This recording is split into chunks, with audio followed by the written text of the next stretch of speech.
There been a damn thing I could have done about it.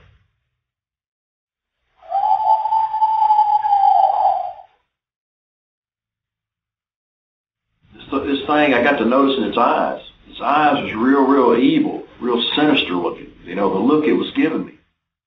911, what are you reporting?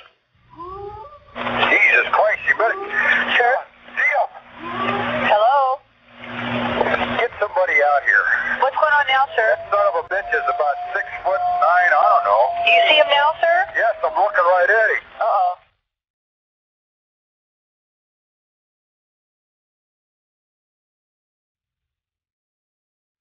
Welcome to Sasquatch Chronicles. If you'd like to give us a call, phone number is 646-716-8791. Again, we're doing a live call-in show, and I know how the audience knows how I feel about that, but I think this will be a good night. What do you guys think, Will and Shannon? Yeah. Yeah, I think so. If you want to call in, if you have a question, or if you've had an encounter and you want to share it with us, the call-in number is 646-716-8791. And I wanted to remind the audience that come December 1st, our website will be live. And I know we're all getting excited about it. And we talked on the last show about the paid content, how it's going to be about $7 a month for the paid content. And we're going to be doing more shows throughout the week. And as a member, you'll have access to all of that. But I wanted to remind the audience, too, that we're not going to take away the show that we have now from you. I know a lot of people enjoy the show, so if you choose to support us, and we hope you do support us in our endeavor to expand the show, make the show better, and become a member. But if you'd still like to listen to the show as it is now, you'll definitely have that option. One thing, I know we had a bunch of callers call in, and the first person I want to bring on is Lily. But before we do that, Will, I know you and I were talking earlier, and a listener had sent me a question, and I thought it was kind of a valid question. It was something I've thought about for a while. You know, a lot of times, especially after you've had an encounter, and I've heard people say this when I've been out with them and we're in different areas, people will make this odd comment that, well, to outsiders it might seem kind of odd. They'll say, I don't really feel them in the area. For someone who's never had an encounter, or to anyone that's listening, that might sound like magical flute player, you know, some mystic response that they're having, but that's not really what it is. What he was asking was, why is it that people who've had encounters, or even people who are in the process of having encounters, why do they get that feeling that they're being watched, or like there's a predator in the area? All of a sudden their senses get heightened, and they become almost on full alert. Before they've ever seen anything, before they've actually heard anything, all of a sudden you go on high alert. And you kind of had a theory on that, Will. Yeah, there's a couple of possibilities. One has to do with body mechanics, and by that I mean pheromones. And it's something that was talked about many years ago among scientists, and they sort of blew it off because there were some things going on, some commercial stuff and stuff that really clouded the issue, so a lot of them didn't want to touch it. But as most people know, pheromones in the animal kingdom are very widespread among animals and insects, and usually they're used to trigger a sexual response from another member of their species.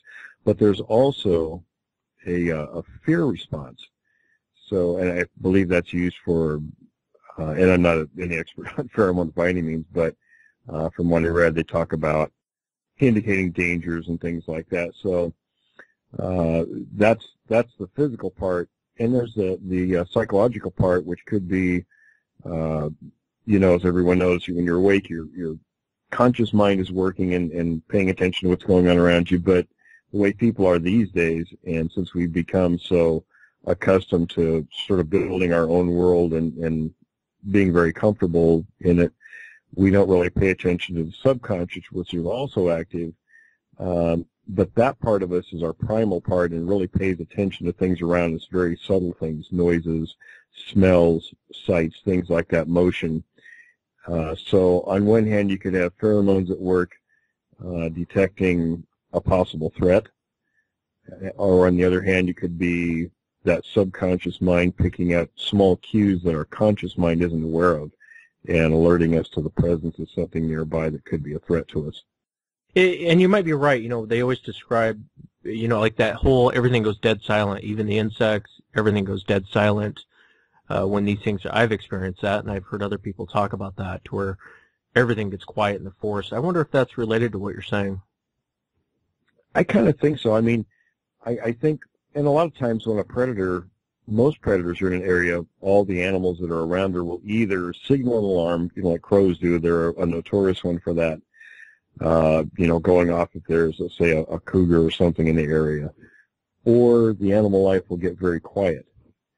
And It could be at that point when things get quiet, that's when we pay attention and really start taking note that, hey, there's something different, something going on here that shouldn't be going on. I think as stimulated as we are in our world today, we probably forget that we even have these primal instincts still, and I think that's a good point you made, Will, is we do still have them, and they kick in when they need to. Right. Man, I can't wait to get over this cold, you guys. I'll apologize to everyone in advance if I start coughing in the mic, but gosh, I've been sick for like 3 weeks. I swear I can't get over this thing. But again, it's a call-in show. If anyone wants to call in, the number again is 646-716-8791. And I know our call queue is, it looks like it's getting pretty full, but we'll try to get to as many of you as we can. I wanted to bring Lily on the line. Lily had, this was a terrifying encounter, but I wanted to bring Lily on. How you doing tonight? Doing good. I hope you feel better soon. Oh, I appreciate it. I appreciate it, and thanks for coming on, and thanks for sending us your encounter. Well, what I usually do is I'll ask people what knowledge they had about the subject of Bigfoot prior to any encounter, but from what I understand, your encounter, you were pretty young, right? Yeah, I think I was like 7. I had no clue about it at all. Yeah. Okay. Well, let's go back to that day and just tell us what you were doing and basically how long ago it was and roughly the area, if you don't mind. I actually don't remember what I was doing that day. I have no memory of it. I only have a memory of what happened, the incident itself. But it was back in 85, it would be. And it's the Rockies, just west of Guasave, Sinaloa, in Mexico. And we used to, well, my dad and all my uncles used to go hunting there all the time. But we never went. Us kids never went. That was the first time we went. Tell us what happened as you recall it. The first memory I have is waking up because I felt a lot of jostling. And I woke up in the bed of my dad's pickup truck. And I noticed the blanket was over my head. So right away my instinct was to push it down. And I noticed there was no blanket underneath. And I thought, well, this is really weird. So the first thing I do, of course, is get up and try to look in the cabin to see what's going on, because we weren't allowed to ride in the back of the truck ever. And that's when it registered that my mom's screaming in the front. And so I look over towards her, and she had just reached over to turn on the overhead light in the cabin. And then I could see her face, and she looked super white.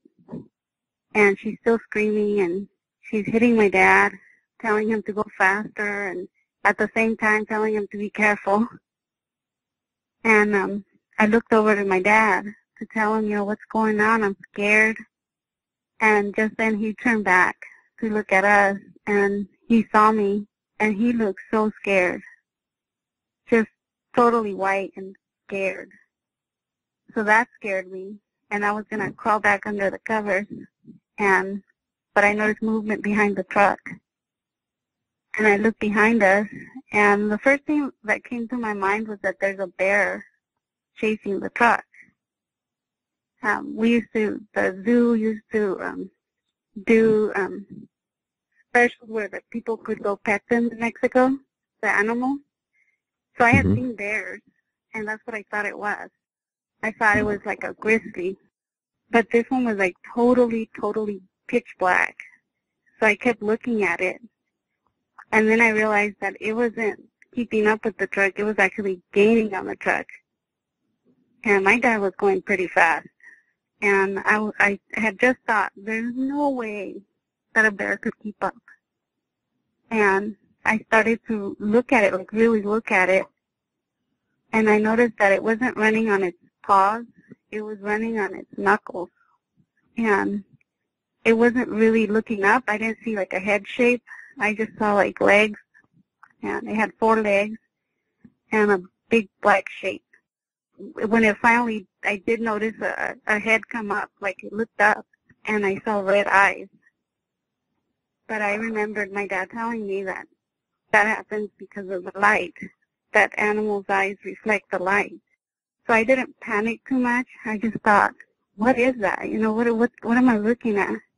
And I noticed that it ran kind of, not sideways, but kind of favoring like its right side, like a little bit forward on the shoulder. And then it looked back down, and then I looked it up one more time, and then I didn't see it anymore, and I thought, oh, we must have lost it. I'm sorry, I'm just remembering, I get scared. Oh, no problem, no problem. It was running kind of like a chimp or gorilla would. Is that what you're saying? I thought it was a bear because it was so big. And Okay. I had seen the chimps at the zoo, and I had the chance to pet them, so I knew they weren't that big. I hadn't seen a gorilla, but I had seen bears, so that's what I thought it was. So what happened next? When it looked back down the second time, I didn't see it anymore, so I thought, you know, it was gone, but then all of a sudden it just landed on the back of the truck, on the, you know, grabbing onto the tailgate. It was like on the back fender. Right. And it was so, you know, the weight of it landing was so bad that, you know, the tires, you could hear the tires wanting to get out, and the truck lurched really bad. And my mom just started screaming, just screaming. And I got even more scared, and I was starting to think, you know, what am I going to do? Oh, my God, what am I going to do? And I was about to look over at my dad, but just then it reached out its arm. And that's when I realized it can't be an animal because it's grabbing on to the tailgate with its left hand. And just it reached out so far forward that it almost touched my face. And I was leaning up against the back of the truck cabin. And it almost touched my face. But when it reached out, it had its palm down, and then it slowly turned it up to palm up. So I was able to see the hand pretty good, and its fingers were like curled in, not all the way, but pretty curled in. So if it had stretched out its hand, it would have grabbed me easy. It almost Do you think touched it was me. trying to grab you? I didn't get the impression that it was trying to grab me. I got the impression that it wanted me to take its hands. That's what I thought. It looked at me like, the eyes looked really big and round. They still looked red. But I got the impression that it was just like really curious. Like that's the impression I got. I wasn't afraid of it like I should have been. I mean, thinking back, I'm like terrified. But at that time, I wasn't scared. I was just thinking, you know, what is this? What am I looking at? And but I got to notice the hand really well. Since then, I've seen gorilla's hands, and it looks a lot like that, except I don't know how to describe it. The fingers are like longer, the joints are longer somehow. Mm-hmm. But the skin is the same. It's that leathery. This one was like all black. So I never did see the face, but I did see the hand, and it was that leathery, wrinkled leather look. Right. But it had like the skin went all around over the edge of the hand, and the fingers were all just skin, there was no fur on the fingers themselves, but there was fur on the back of the hand, and then it just went up. From what I could see of the arm, it was all furry. But the only thing I can describe is that it's like a double coat, I guess.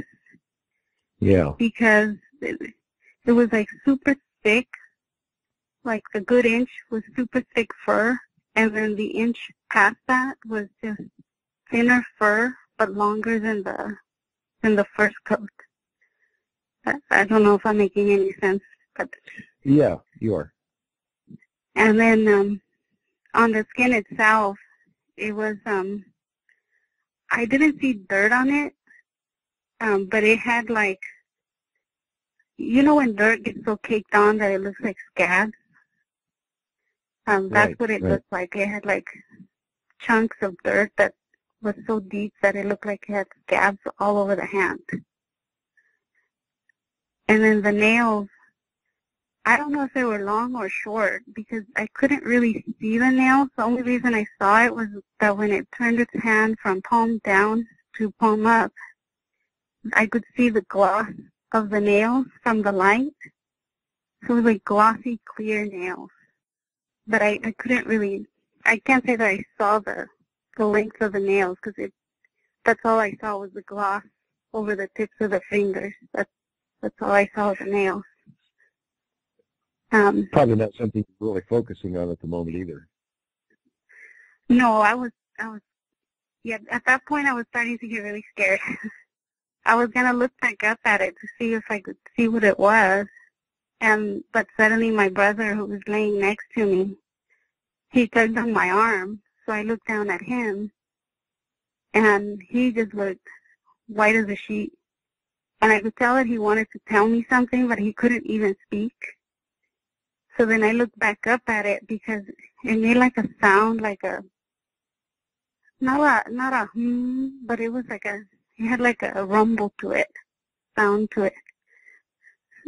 So I can't obviously mimic it, but it made a sound. So I looked back up at it, and just then the truck swerved really bad. I don't know if my dad swerved the wheel or what, but it swerved really bad. And it like the hand that it had reaching at me went back like it was going to fall off the truck, but it went back like it clung on with his left hand. And my mom screaming again, saying, "Oh, the devil's going to take that child, the devil's going to," because that's what they always used to call us, was child. It's or niña is what my mom used to call us, which is girl. And she's screaming and screaming. And just then my sister, who was next to me on my other side, she's like, "What's going on? What's going on?" And she's trying to get the blanket off her head. And I looked down at her, and just then the thing had grabbed back on with both hands to the tailgate, and she sees it.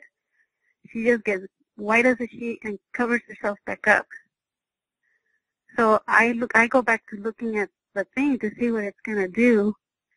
But just then I see my dad he managed to get his rifle out from his window, and he shot at it. And that made it let go completely. And then it just fell off the truck, and I saw it rolling a few times. And just as we went over the curve where I lost sight of him, I saw another, I don't know what that was, but that one to me looks more like what, from the videos I've seen of what a Bigfoot would look like. Right. But it didn't, at the same time, it wasn't at all like it, because that one was just really skinny. It wasn't muscular. It was just really tall, really hairy, and it had a brownish, reddish fur, but really skinny, like really skinny. Like even when, as a kid, I looked at it and I thought, man, that thing is skinny. And then it just leaned down to check on the black one on the ground. But that one, I never saw features on that one. Was this daytime or nighttime? No, it was nighttime. Okay. It was nighttime. I asked my dad about it later to ask him, did this really happen? Did we experience that? And he didn't want to talk about it. He got upset. And he's like, why did you have to bring that up? You know, I can't believe you remember that. And I said, well, I want to make sure I'm not crazy. So did it really happen? And he said, yeah. He goes, there was something on the truck, and I shot at it. I think I shot it on the head, and that's the end of it. And I asked him, you know, what were we doing there at night? You never let us ride in the back of the truck. And he said that we ended up going camping, that Mom nagged him all day, and that we got there late, close to sunset. And he said when they were setting up camp, they started hearing monkeys because he could see the trees moving, so he thought it was something with weight. But then he said it sounded more like monkeys. And he said that when it got actually dark, that they started seeing huge shapes moving around the camp. And they started throwing things at us. And he said it took one scream, and they just threw us in the back of the truck and took off. And he said that he thought that was the end of it, but then he realized they were chasing us. And I asked him how many they were, and he wouldn't say. He just said, I don't even want to remember this. But he said, yeah, that it really did happen. So when I was growing up, my mom always tried to tell us that, no, that didn't happen. You just had a bad dream. You just had a bad dream. But once in a while, she would mention, oh, yeah, remember that night the devil almost took you? I was like, what? It sounds like they knew a little bit more than they were ever willing to tell. I think so. I discussed it with my sister, that I emailed you the experience, and she told me of an experience she had, because we started to think the family had to have known more than they ever said, because they just acted weird. Our great aunt had a house out in the woods. Like, she literally, her house was in the middle of a giant orchard with trees that were like 40 feet plus tall. And when we would go to her house, they would barricade that house shut before dark. I mean, they would put shutters on the outside and the inside. And then they would put double bars on all the windows and the doors. Good so Lord. I told my sister, you know, something went on over there that they never said. And she remembered that on one occasion she had climbed a tree and she didn't want to come down. And that all my uncles were down at the bottom looking around. And my dad's begging her to come down. And she was like, no, I don't want to come down. Oh, my God. And that my dad told her, you better come down or the Llorona will get you. And that she said, oh, the Llorona's not real. It's not real. And she said just then she heard this horrible, horrible scream. And she said, it scared me so much I peed in my pants. And she said, that's how scared I was. And she said, and then I couldn't move. I just froze. So my uncle had to climb the tree, get her, and then they all ran inside. And she said, they didn't walk. We ran. We ran inside. And she got scared just remembering the scream. And she goes, and I remember that night. She was with the truck. She goes, I remember waking up and seeing that black thing on the back of the truck. Lily, what did your dad call it? He said, get out of the tree or what's going to get you? The Llorona. It's a Mexican thing they tell the kids to scare us. You know, the Llorona. It's like I got you. Kind of like saying the boogeyman. I was going to say that's kind of common among the Native American tribes as well, and it refers to these things oftentimes. I was just going to ask about your brother and sister when you were in the back of the truck. Were they older or younger than you? My brother's 2 years older than I am, and he remembers the incident because when I asked my dad, he was there. And at first he tried to say, oh, that stupid thing, that never happened. And I go, then why are you talking about it? And he tried to play it off. He doesn't want to take it seriously, but he does remember it. And my sister, well, she's my twin sister. And our younger brother was on the other side of her, but he slept through the whole thing. He has no clue. That's an amazing account. I can't imagine being in the back of a truck at that age and having something on the back bumper reaching out at me. I think I would have had to change more than my underwear at that incident. But that's the thing. I didn't feel fear at that time. I felt really calm. And both my brother and my sister told me that what scared them more, they thought, was that I looked so calm, that I was just looking at it very calmly. And I told them, I did feel calm. I wasn't scared. I only get scared now thinking back on it. Yeah, Lily, your story reminds me, I remember when we had Brenda Harris on, and Brenda had told a story on the reservation that this family was going down a road and they were in a pickup truck, kind of how you described, and they had their kids in the back. And as they were going down the road, one of these things came out and actually snatched one of the kids out and took off with it. It's just a young child, and the child was never found again. They could never find the child. They could never, and Brenda goes into a lot of details about that story, but that story always kind of stuck with me. And when you had sent the email about your encounter, I remember feeling, immediately I thought of that same encounter. It makes you kind of wonder what its intentions were. I guess if it wanted to grab you, it could have. Totally. But it makes you wonder why it would chase the truck down, jump on the back of the truck, kind of reach out towards you. And it had something in mind. When you mentioned that it made a sound before before your dad fired and it fell off the back of the truck, it made a sound. Do you remember getting the impression that it was trying to be a soothing, was it a soothing sound or was it an aggressive sound? Yes, it definitely was. In fact, I almost reached out to grab his hand. I almost did, but my brother was holding on to my arm. Otherwise, I would have totally reached out. I wonder if you were seeing red eye shine because of the lights in the back of the truck. Yeah, they were red.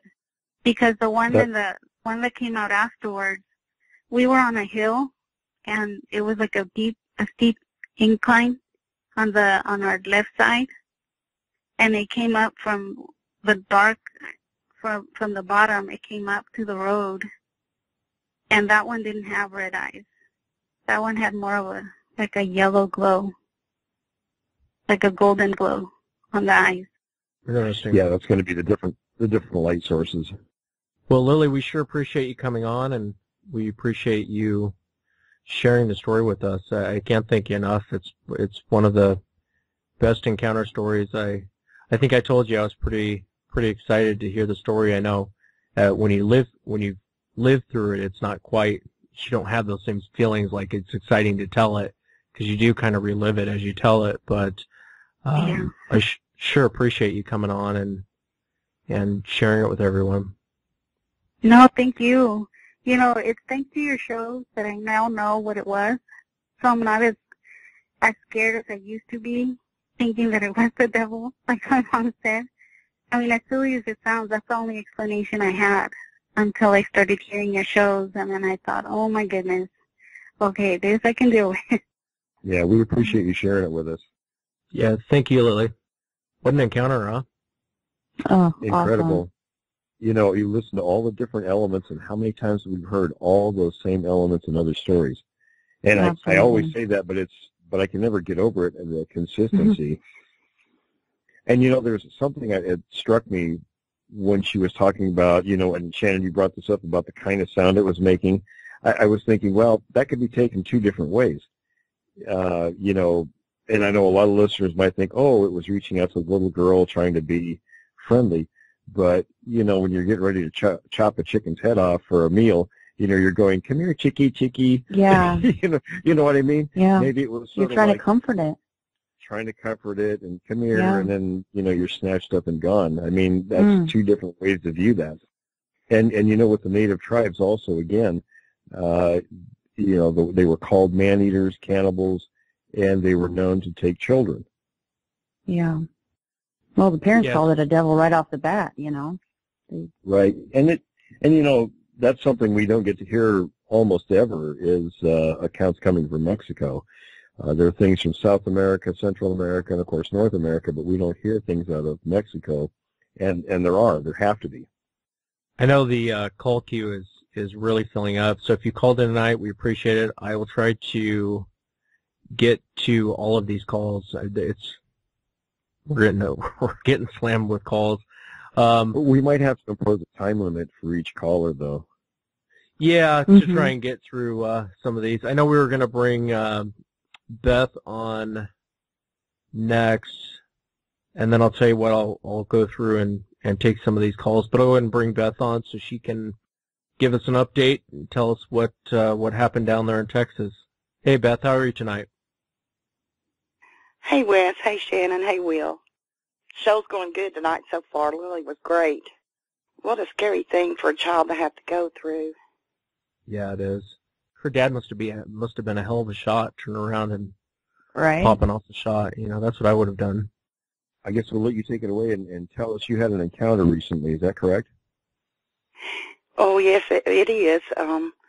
I recently went on a trip to Louisiana and stayed with Mike Woolley and his wife, and he had tons of Bigfoot stuff planned for us to go do and go see, and we went. Our first thing we did was we went over to Houston and met Bob Garrett, and that was just really something. I really, gosh, what a man! He's just an awesome person, just in general. It just really thrilled me to be able to go meet him and go out into some of these areas with him. And so we did that. First place we went was we visited the torn up campsite.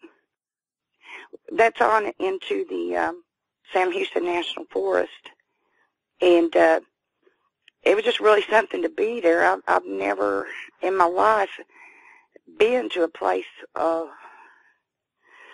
I guess the word for it for me was creepy. It was just a feeling that I had while we were there, and people talk about feelings that you get and stuff, and it wasn't the hype that was. It wasn't the hype about being there. It was just a feeling that I had, like they were there. And we walked back in. We hiked back in there a ways, and they showed us around, showed us the corridor that they come through, and it was me and Travis and Bob and Mike and his wife Jackie, and this gentleman named Gary Wiggins was with us also. And so we looked around there for a little while, and it was really a kind of a somber place. Just all kinds of signs of them everywhere, just on the roads.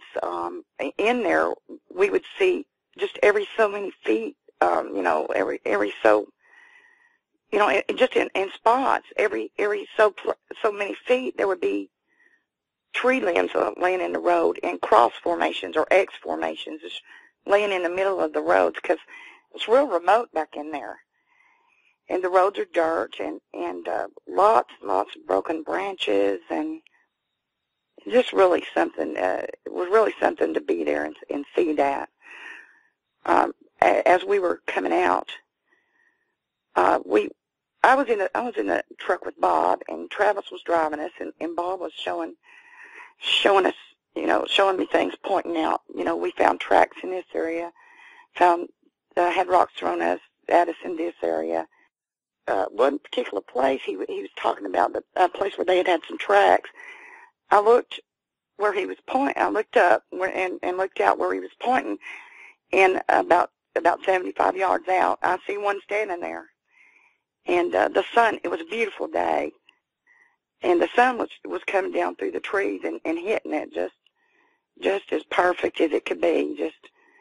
It was I couldn't believe it. I was really just stunned, because we were driving, we were riding through the area, and I saw it, and I was thinking to myself, oh my God, did I really just see that? Did I really see that? And back again to that feeling, oh, did I really see that? So I said, Bob, I think I just saw one, Bob, because I was kind of in shock, and Travis looked in the rearview mirror, and Gary Wiggins was in the vehicle behind us, and Mike and Jackie were in their vehicle behind Gary. Well, Gary had saw it moving through the woods, and he stopped, and it moved on off into the woods out of sight. So we go up a little ways and stop, and I'll group together and ask Gary, what did you stop back there for? Did you see something? And he said, yes, I did, So it was just amazing, that happened while I was there. It was surreal, to be there with Bob, and really surreal that happened. It was 4:00 in the afternoon, in the evening.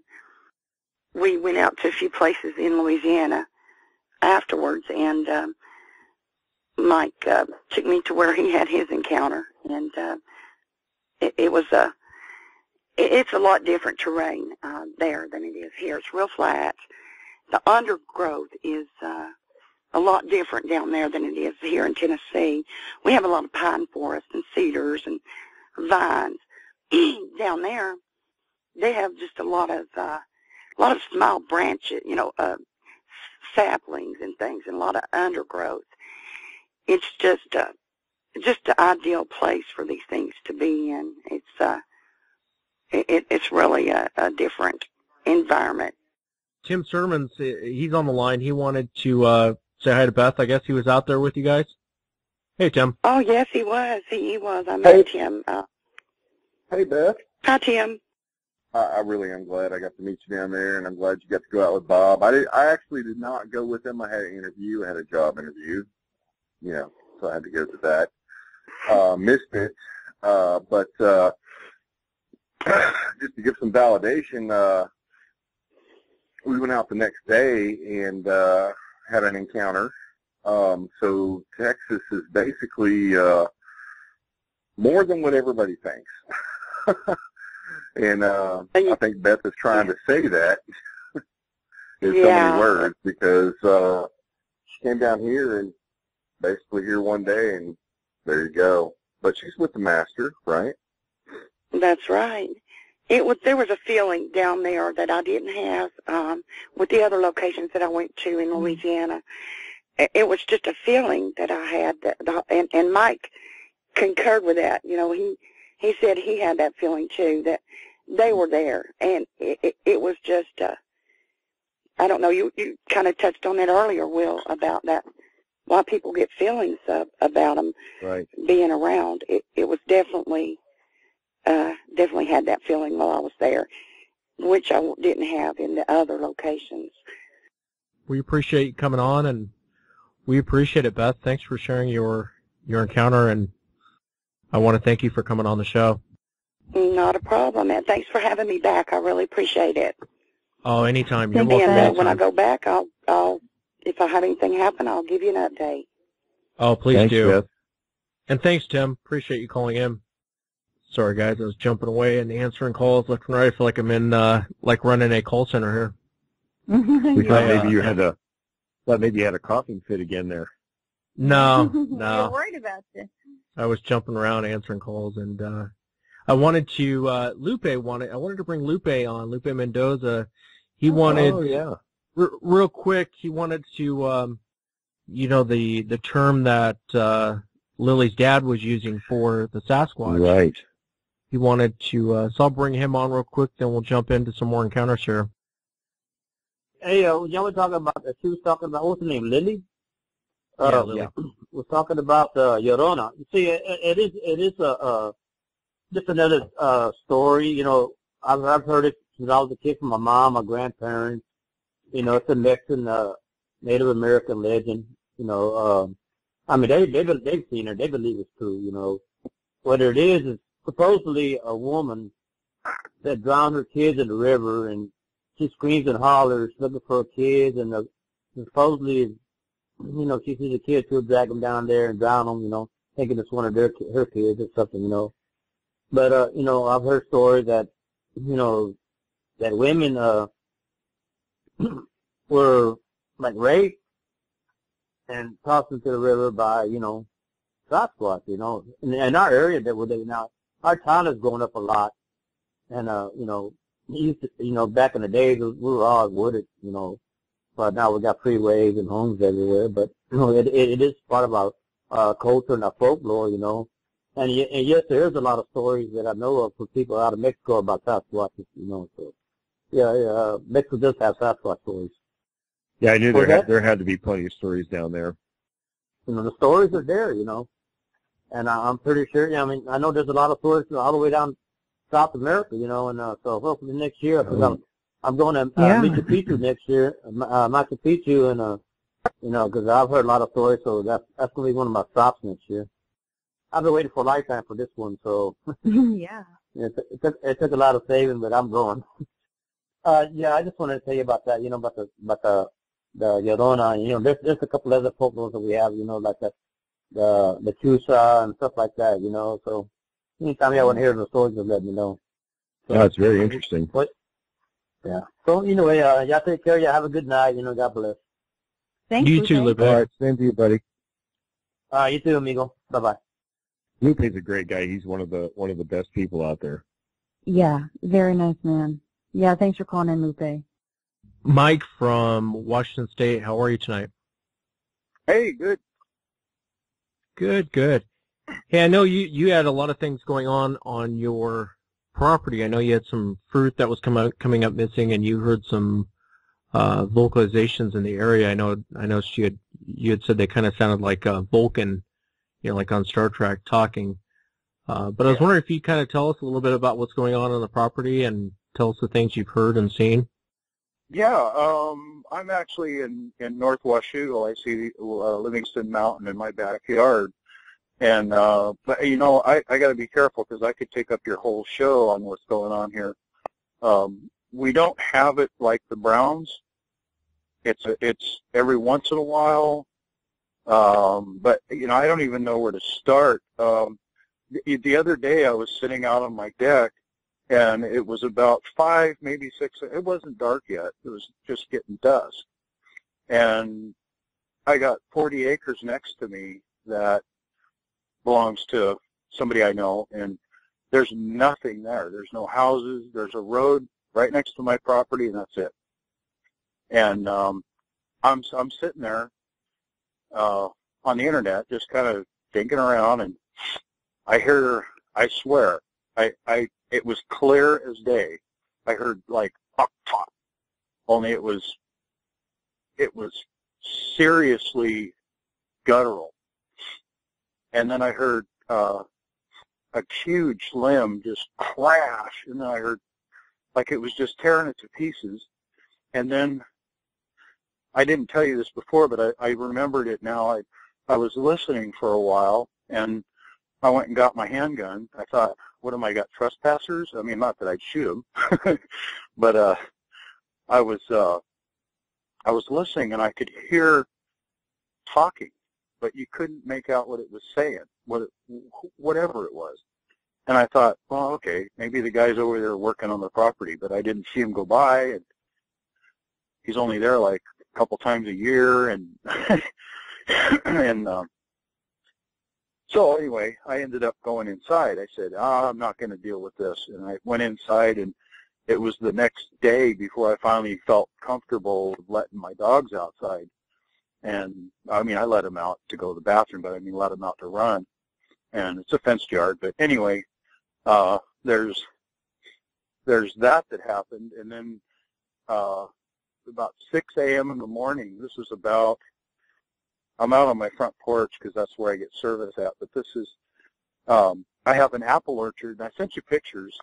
The apple orchard is just outside my gate, and kind of a little east of, but anyway, we always park our cars outside the gate, and it's just easier. And I walk out on the front porch, and there's no lights on. I just have a flashlight, and I heard this huge, I thought a tree came down. It was that crash, crunch, you know, and snap, and then I heard a thump, thump, you know, and I thought, what the heck, you know. I ran inside. I was so freaked out. I grabbed my handgun. I never carried, I don't have a carry permit, so I never carry my guns with me. But I tactically went to my van and got in my van and started it up and turned the headlights on bright and unloaded my gun and put it away. And and left. But when I came home, I looked for a second, and okay, there's nothing there. So I parked my van. I went out. I was so freaked out. I got my 1911 and I got my rifle, and I went up and I started looking. Couldn't find anything broken, but I found a footprint about the size of my shoe, but it was boxy. It was bigger, wider, I mean. And you could see the toe prints, everything. You know, it was really a bizarre-looking footprint. And I found another one next to it. And the reason I didn't get such a good picture is when I took the picture, I realized my back was to the woods. And I'm like, oh, no. So I just backed on out of there and left. And I think it was the next day, my wife went up there. And why I let her go up there, I don't know. But she went up there, and she found some feces that were, I'm guessing, if I had to guess, probably a couple inches in diameter, I guess. And they looked like people stuff, only there was seeds and stuff in it, and it was a light color. And there was 4 of them in a row, and they're about probably, I don't know, 6 inches long. I did send you a picture of it on the Facebook, but that was taken today. And it's been rained on a few days, so but I got a sample here, and I was looking at it. When I got the sample, it smelled like apples. And I thought, is there any way a deer could do that? You know, could lay like 4 or 5 of them in a row. No, not like that. Well, this is bizarre. I mean, this is just, I got about, I don't know, 8 different things I could talk about that recently that's happened here. And in fact, I'm out on my front porch. I got every spotlight on I can, and I've got my pistol at my side, cocked and locked. And you know, it's. I don't feel anything right now, but I'm not taking the chance. There's too many bizarre things happening, and usually it's spring and fall that I notice this stuff. Yeah, they move through those areas, that particular area, a couple times a year. But what's weird is all my trees, they're 100-year-old trees, and obviously they've never been taken care of. They've always had lots of fruit everywhere. Well, I'd never noticed before, but I'd say about 12 feet up or so, everything's gone. I mean, everything. From the ground up to that level. Yeah, and in fact, yeah, I've seen that over in Carson, that area. Yeah, and you know, it just dawned on me, you know, that wait a minute, you know, and I'm looking up at it, and we've actually had something. I think I talked to somebody on the show once before. We moved out here in '70, and I think it was about '72. We had something come up for the house, and it looked like this out, but it was about 10 o'clock at night. And I'm upstairs leaning in my bed watching TV, and my head is right against the wall where the fireplace was put in. And we felt something. I thought a Mack truck backed into the house. It hit the house so hard that my head hit the wall, and I run downstairs, and my dad's gone at a meeting somewhere, and my mom's sitting in the corner right next to the fireplace, and she was so scared she couldn't even talk. And I said, what's going on? And I don't know. So I grabbed a couple flashlights and ran outside thinking, hey, maybe somebody came over and they just hit the house. That's what it sounded like. And it'd be quite a struggle, but they hit the house, you know. And I'm walking outside looking all over, and there's nothing. And it's dry out, no footprints, no tracks, no car tracks, no. And I'm like, and plus there's a big, huge 100-year-old holly tree in the way. How would they get through there? And all this stuff's going through my head. And so what I do is I grab my dad's 357, and she goes, why don't you go check up by the road? Maybe there was a car crash or explosion, something. I mean, we don't think of Bigfoot. We're looking at logical stuff. So 12, I think I was 12 or 13 or something, and I grabbed 2 flashlights and I walk up my driveway, and it's like 1/8 of a mile long, and it makes a sharp right turn and up to the road, and on that sharp turn, if you kept going straight, you'd hit a logging road that goes way off into the woods. And so I go up to the road, nothing. I come back, and I never was one to go, ooh, there's something watching me, or because we've been raised in the woods. We went hunting our whole lives, and we just didn't think of that stuff. And as soon as I hit the corner where the logging road was, I swear something was about to pounce on me. And here I am, like 13 years old or something, and I was like, I don't know, I was totally tactical. I had the flashlight under my arm, the second one. Within like 1/10 of a second, I had that gun drawn and turned around and cocked it, pointed, like, there is something there. And I never saw anything. I think my feet touched gravel 3 times by the time I got to the house. And you're never supposed to run, and I know that. But it just kicked in. I was just like, no. And I ran. Yeah. I got to the house. My mom, she saw me, and I was white, and I said, I'm going back out there. And I don't know what's out there. Well, we may have to have you on when we have more time, Mike. Yeah, I've got you got a lot to tell us. You do, and I was just going to say that I could go on forever of what's going on here. I'll give you a call offline, Mike, and you and I can talk, because I'd like to, I told you earlier I'd like to come out and see what's going on out there, but we appreciate you. Yeah, man, we appreciate you coming on and sharing some of the encounters and what's going on out there. Oh, anytime. And by the way, I don't know what I would have done with that first caller. I don't know. That was something else.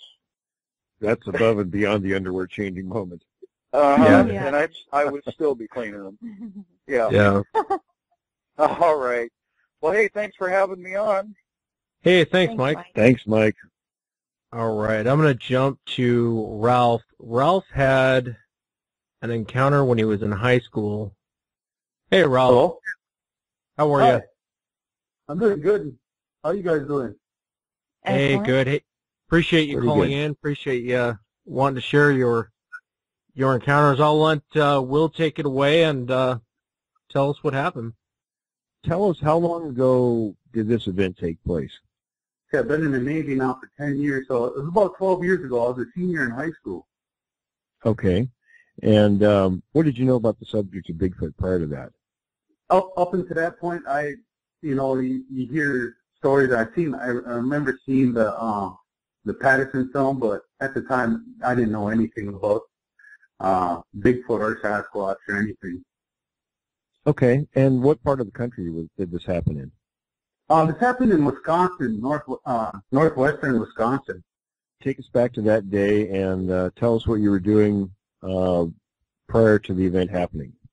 Well, I was with a friend, and where we're from, you can go out and shine the fields before deer season to see where the big bucks are and all that kind of stuff. So I was with a friend, and we went and picked our girlfriends up from basketball practice, whatever, and we were going out to shine the fields. Well, he knew this place that had you had to go through the wooded area to get to this great big field. And my girlfriend and myself, we were in the back of the truck, standing up in the bed of it, and then he was up front with his girlfriend. And we were going through, and deer, their eyes are somewhat like, I don't know, tealish or green or whatever.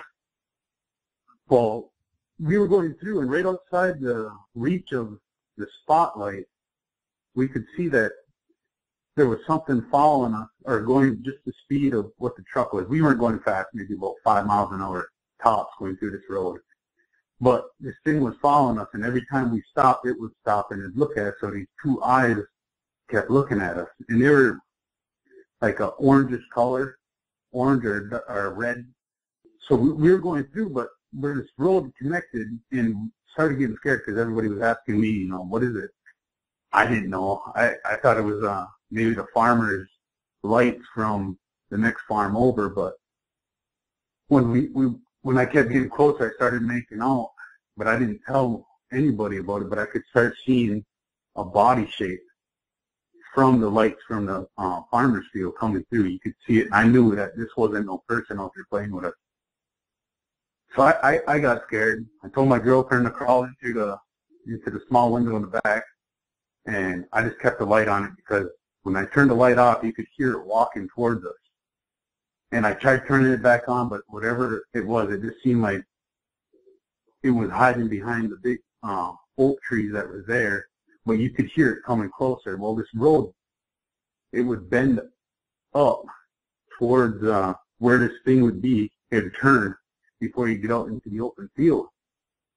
So I told my friend, I was like, you know what, I think you gotta hit the gas a little bit, because I don't know what this thing is, and it feels like it's stopping us. So at first he started laughing. He's like, it's somebody else. They're messing with us. I was like, I don't think so. This is where I started getting scared because I was in the back of the truck. I was open to the element. And you could hear this thing just keep creeping forward every time I turned the spotlight off. But as long as I kept that spotlight on, it was frozen. So we get up there into the field and we drive out there. There was a herd of deer out there. And the strangest thing, right now I'm telling you this is because I got hair standing up, but the deer, they were frozen. And they weren't scared of our truck coming out there. They were looking in the woods. And we sat there, and this thing started making noise, and it sounded like it was throwing things. But I tell you what, I never heard anything like that. And those deer sat right there. We were 20 yards away from them. To tell you the count, I don't remember. So we sat out there for about 15 minutes before our girlfriends got scared and they wanted to leave, so we left. But we drove across the field, got on the road, and we called it a night. I want to say it was like 3 days later, I went back out there by myself because I wanted to know what the heck was going on. And so I started walking around through the woods. I couldn't see nothing. I started tracking, and I came out to the field, and the owner of the field was there, and he asked me what I was doing on his property. I just told him about our night, and he started laughing, and he goes, well, it's best that you leave it alone because it doesn't like people. And that was the extent of my, and ever since then, I took interest into the subject. To me, it sounded like this farmer knew that this thing was on his property, and I never went back out there, and just the four of us had this encounter. Every time we get together now, we laugh about it, but it still bothered me. And then I took interest into the subject, so that's the extent of it, of what I found your guys' program on online, and I listen to it as much as I can now.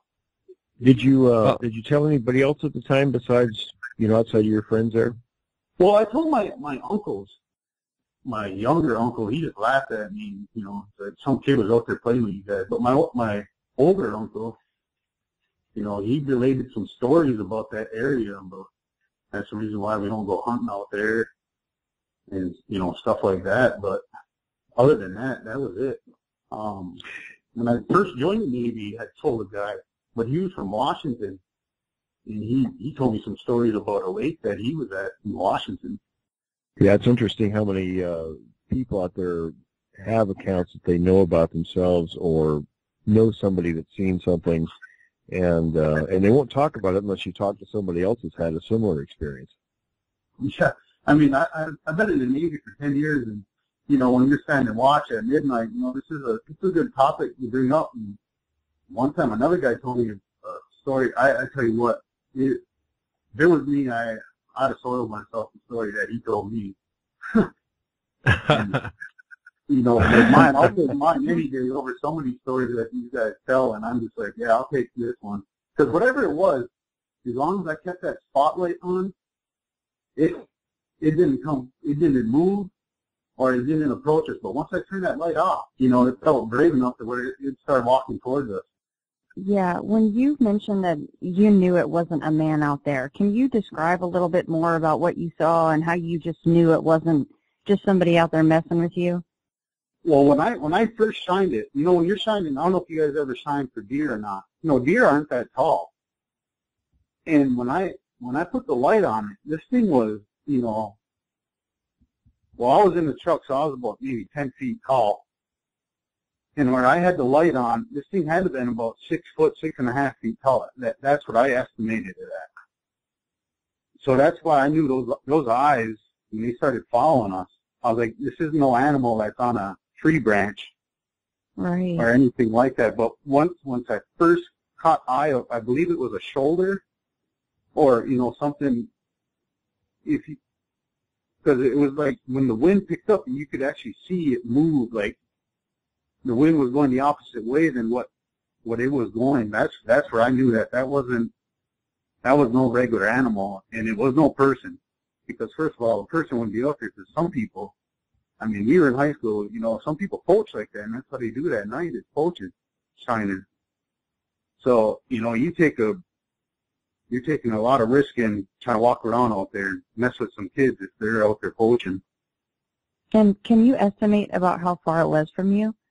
It was about 200 yards, I'd have to say, at the furthest point when we got out in the field, but when at the closest, it was pretty close. I'd have to say about 50 yards, because I could hear it walking. Yeah. When I turned that light off, turn it back on, it was within 50 yards of us, because you could hear it walking. It was dead silent out there at night, but I tell you what, this thing was no light walker or anything like that. It was actually pretty frightening after I went back out there. I shouldn't even went back out there, but when you're 18 years old, nothing's going to stop you. I didn't even have a weapon or anything. Yeah, like you're always that. willing to go back and poke the bear again, Exactly. Right. And I went back out there. I went back out there by myself. I parked the car on the road and I walked that road in. And where the first part where I thought I had seen him, I walked into the woods, and then I walked that trail all the way out to the field, and that's where I ran into the farmer, and he asked me what I was doing on his property, and I told him, and so he knew that there was something out there, because he laughed and said, it's just best you leave it alone, because it doesn't like to be bothered with. So I was thinking maybe the light, made it mad and it was coming at us. I don't know. I really can't answer that, but the deer knew that it was there, and the deer weren't scared of us. Our truck is out in the middle of that field, and those deer were right there. Now, what about your girlfriend? Did she at see the it? time, when I first turned the light off, you could hear it walking. She's like, "What is that? Is that a deer?" And yes, that's a deer. But in my heart, I knew that that thing wasn't a deer, because right. That's what freaked me out, was you could actually hear this thing walking towards us. Mm-hmm. And it wasn't like it was stepping on logs or anything like that. It was straight just leaves, and you could hear it. Yeah, it's kind of interesting, the farmer's reaction to you saying, what you saw, and then his reaction to you was, well, just leave it alone. They don't like human contact. Just leave it be. It makes you wonder what he's seeing out there, Exactly, but the way he made it sound was, it was one. It was just one. He doesn't, that forever just rattled in my brain, was he doesn't like to be bothered, so don't bother it. Yeah. Hmm. And, I told my mom this, like 5 years later, she told me if I would have told her earlier, she'd never let me go in the woods again. But her boyfriend at the time, he worked at an apple orchard that was maybe 10 miles away from there. And he told her a story that he came over one early morning with his tractor. He came over and he seen something big run into his orchard and into the woods that was there. So, 10 miles, I don't know how far these things can travel, but the way that thing was walking that night, 10 miles is a walk around the block. Well, we appreciate it, Ralph. We appreciate you coming on. I appreciate it. For you guys having me on and finally sharing with some people that know a little bit more than anybody else I could share, this story with. So, Well, we sure appreciate it, Ralph. Yes. All right. Yeah, well, you guys thank have you. a good one. Thank Hey, you. thanks for listening. Thanks for serving. Appreciate it. Oh, it's an honor. Thank you, guys. Yeah, I feel bad, like, shotgunning all these calls, It's, a lot of times people ask me why I'm not, it's kind of a funny question. I get it a lot, why I don't like to do call-in shows. you know, what I think a lot of people don't understand is behind the scenes, I'm running through and doing call screening while you guys are talking. I know that when Beth was on, I don't know if I was just gone, if I was MIA and you guys didn't hear me, but I was going through trying to take calls. But, you know, it's nice to do these every once in a while. It's nice to get so much reaction from people who want to come on. I don't think that would normally get, you know what I mean? It's nice for them, for our listeners, to be able to come on and talk about things that they've seen and experienced out there. Yeah. I know. I'll tell you what, let's go to, I was kind of hoping to wrap the show up in about 15 minutes, but we might go a little bit longer. Let's go to Gary. Let's see if, Gary, did you have a question or did you have an encounter? Yeah, about 1977, girlfriend and I, I had a little pop-up, government ward pop-up camper, and we're going to do a little, what would you call wilderness camping, if you can call it that. They're in the Sam Houston National Forest, right on the edge of Lake Conroe, and my experience was kind of frightening. It was we pulled in there right as the sun was going down. I had a Jeep, and we pulled the camper back, I guess quarter, half mile back into the woods, and a little clearing. It kind of overlooked the lake there, and I really didn't know anything about Sasquatch or Bigfoot or whatever. I'd seen the legend of Boggy Creek back in the 70s, but that was something that was always somewhere else. And anyway, we setting up camp. The sun had gone down, and I had a couple of lanterns, battery-powered lanterns out, and I was pumping up a Coleman lantern, getting ready to light it. And it was a nice little clearing. It overlooked the lake. The moon had come up and illuminated the lake, and once your eyes got adjusted, you could kind of see into the forest a little bit. And we hadn't started a fire yet. We'd gathered some firewood, and it was one of those situations where, like you had talked about earlier, we had heard, the woods is always like really noisy or busy. If you're familiar with the woods at night, there's always something going on. And especially if you're near water, there's frogs and things like that. And all of a sudden, everything just went deathly silent. And I looked at my girlfriend, and she looked at me, and I said, what's that, And all of a sudden I heard just this terrific crash, and then another crash, and a bang, and a crash, and it was coming from the direction of the deep woods, and I turned and looked that direction, and then I started hearing a kind of a cackle, and then a growl. And then this thing, it sounded like it was like a steamroller. It was coming through the woods, and you could literally, you look up toward the top of the trees where the moonlight had illuminated the top of the trees. It was almost like the grass was being parted. This thing seemed to be coming through the woods toward us at a pretty fast rate. And my girlfriend, who we're still friends even today, she told me that she always felt safe with me, but when she saw fear in my eyes, she was terrified. And I just looked at her and I said, we got to go. We got to get out of here now. And we just grabbed everything up, and the camper had these doors on the side of it. It folded down, had a storage area. We just threw everything. I don't even think I turned the lanterns off. We just threw everything in there, and luckily the camper was still hooked to the Jeep, and it was pointed out, and we just piled in and we took off. I drove out of there as fast as I could, and I didn't slow down until I hit pavement. But that was my little encounter back in 1977, and I've grown up in the area. I've spent a lot of times in the Sam Houston National Forest, but that kind of broke me of nighttime camping, and I just can't do it anymore. I've lost the nerve. And of course, the other day, Beth came down, and I've known Tim and Bob and the rest of the guys for a little while. I know Loopy, and unfortunately, Loopy wasn't able to attend. But anyway, we had a nice little meal there local restaurant and in New Waverly, and then we went out to the tour of camp. And we were very fortunate because on the way out, sure enough, there was a squatch made an appearance up on kind of a ridge way back in the woods. And they got a better view because they were a little further up. They got a better view than I did. It was more like a shadow or a movement. You could see it going through the trees.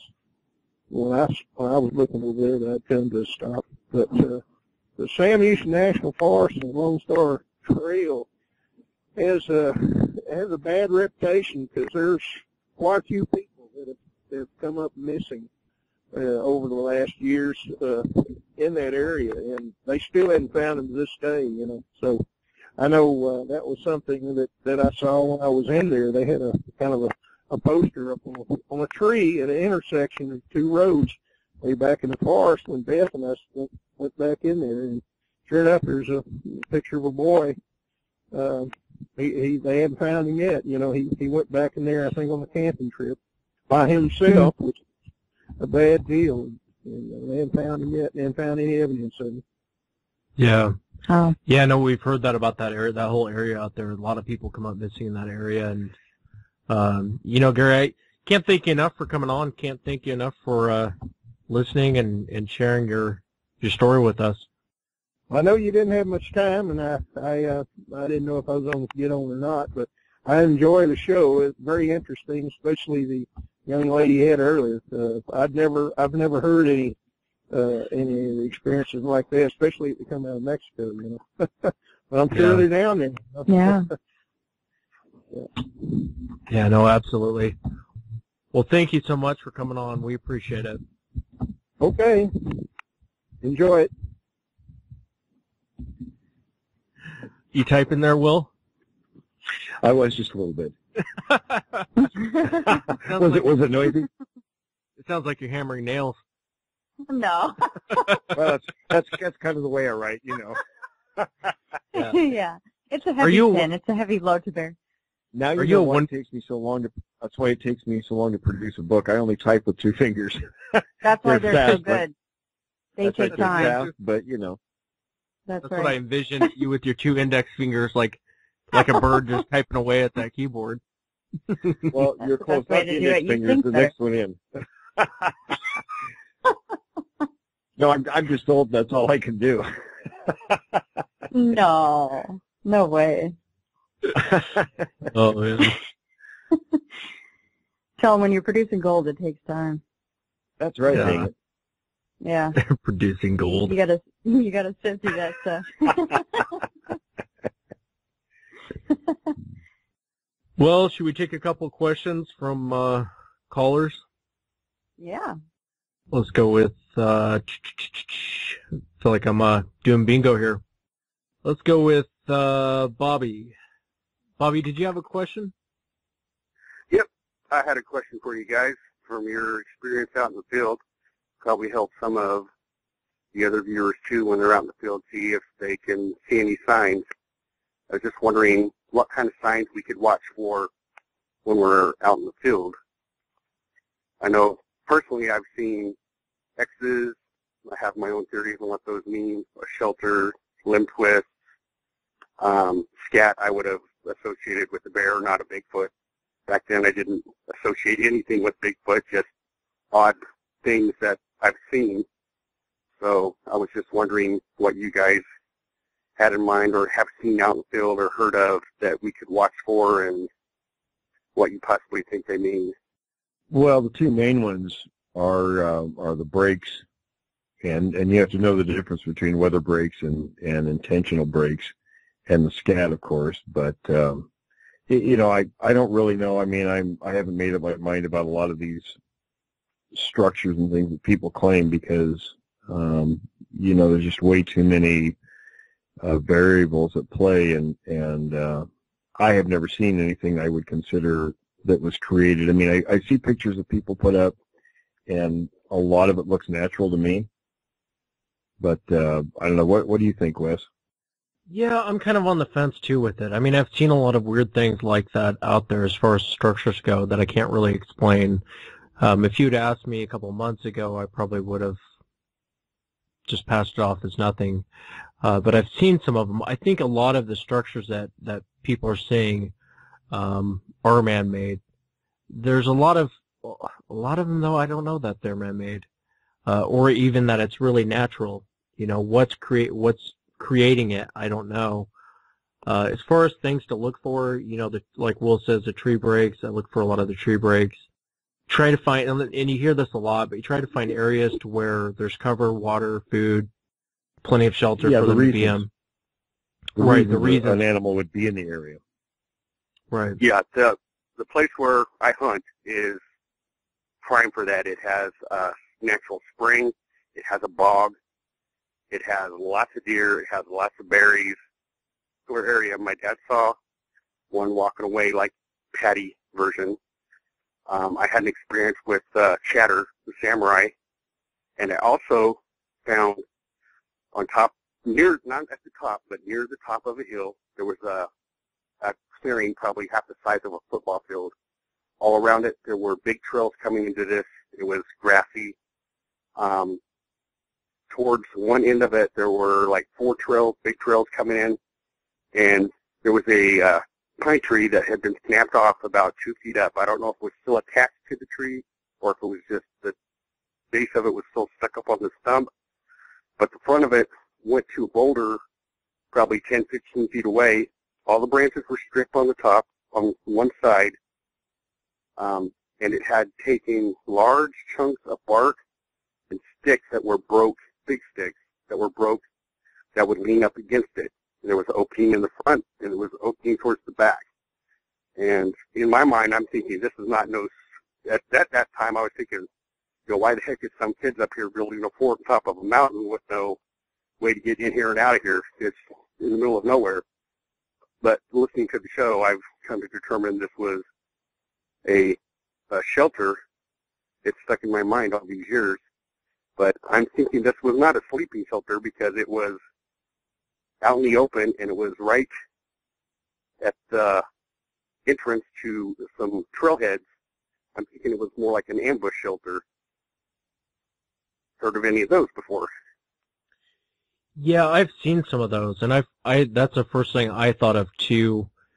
Is it might be something for ambush that they were creating. What I had seen was actually at the Browns, and it looked like something was creating. You know, again, I didn't see what created it, but it looked like something was creating small blinds to get closer and closer to the house, little cover to hide behind as it came in on the house, and it didn't hit me until I looked at it. I realized there's one after another, but they're within so many feet, and it looks like it's kind of getting closer and closer to the house, is what it appeared. But as far as... There's in trouble.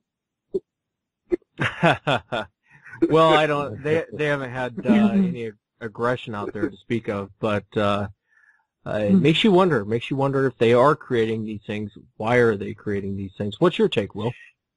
Yeah, there'd have to be a real solid purpose. Everything I've seen over all these years, the Sasquatch does nothing that isn't really geared around survival, which is any animal in the wild. So you'd have to understand what's the purpose behind whatever it is you're looking at. And if it doesn't have any survival-related purpose, then I'd be looking for a different answer for whatever it is you're finding. Okay, cool. And then I have one last question for you. Sure. When I was on your show previously and gave my encounters, there was a couple that didn't make it on. I'm probably too nervous to remember to tell you. But there was one particular that it was the samurai chatter, but it was different than what any of the recordings that you play. And I was wondering if you heard any stories or heard it yourself like it. It sounded like the Tasmanian devil walking behind me, just walking across, mumbling like he did when he was doing his spin or talking. It sounded like words were being said, we but get a lot of nothing that. intelligible. Nothing distinguishable, right? Yes. Yeah, we get that actually quite a bit. Because all the ones that were playing the recording are these wild-sounding, chattery things. So it's still considered samurai? Oh, I have no idea. I mean, you know, they put that title to it, and I think that's just, you know, people's way of best explaining what they hear. You know, that's the nearest thing that comes close to it. Yeah. The Sasquatch makes a lot of different kinds of noises. Then you're talking all 4 different types, so we don't really know what's particular to one type as opposed to another, and so on. Personally, what I've heard is what's been described like chimp noises. Never heard as those. far as that, yeah, it really, I think, depends on the type, for one thing. Okay, well, that's about all I had for you guys. Thanks for your input and output. Yeah, thank you. So, you have a good night. You too. We want to thank everybody so much for calling in tonight. It's been a great show, some incredible encounters, and we want to thank you guys for having the bravery to come on and share that with us. And thank you to all of our listeners, and we will see you next time. All right, thank you, everyone.